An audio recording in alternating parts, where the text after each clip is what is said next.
Армысыздар, құрметті көрермендер. Бүгінгі сізді жұлдызды өмір жаңалықтары Төреғали Төреәлі жайлы айтқымыз келеді. Халық сағынып қалыпты. Желіде Төреғали Төреәлінің тойда жүрген видеосы тарады.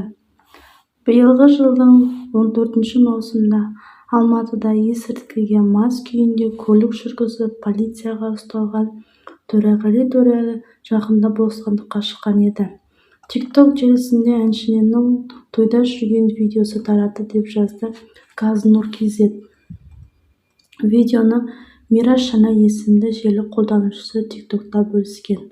Халық төрешті сағынып қалыпты деп жазды видео авторы. Айта кетейік, видеодан мейрамхана ортасында ән орындаған әншіні той қонақтары жарыса сүйіп жатқан байқауға болады.